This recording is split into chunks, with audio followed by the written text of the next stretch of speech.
Watch and burn. Hey everybody.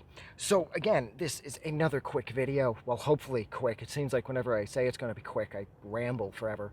But yeah, this is just hopefully another quick video where I'm going to find myself talking a lot about Boards of Canada, because I love Boards of Canada.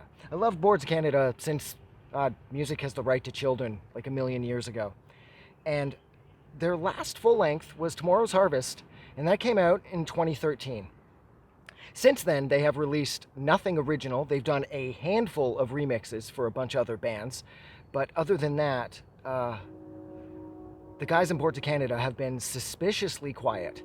And I get the vibe, like Boards of Canada are going to release more records, or more music at least, or more original music at least. But I just don't know when, and I don't know where. And I mean where because of the elaborate setup that went into the release of Tomorrow's Harvest. Back prior to its release in 2013, they had this big elaborate thing where they had a handful of records distributed throughout a bunch of record shops, I think just in the UK, where there were like 30-second chunks of music on the record, and that was it. And at the end of the 30 seconds, or at some point throughout the 30 seconds, sorry, there would be I believe it was a 6-digit number read off, a 5 or 6-digit number that was read off.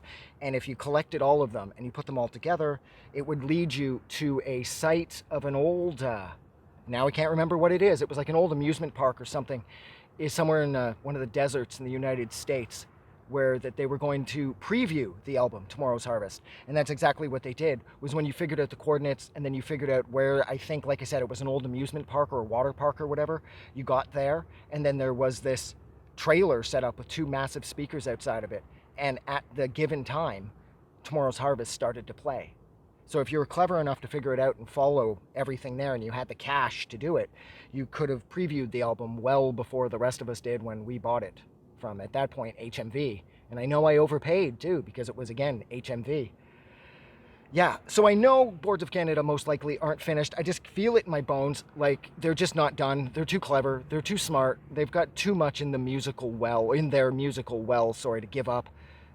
There's no way Tomorrow's Harvest was their last record, but then at the same time, I guess I really shouldn't say that, because that record was released, what was that now, 11 years ago?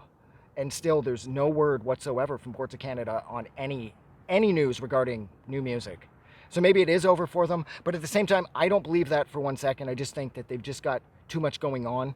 There's no way that they'll stop, at least not yet. They're bound to do at least one more record. But then again, what do you guys think? Do you think Boards of Canada are finished? Do you think that that's it? Do you think Tomorrow's Harvest was the final harvest that us, the fan base, were going to receive from the brothers in Boards of Canada? I have no idea. Personally, I do think they're going to release something. I just kind of feel it in my bones. But like I said, what do you think?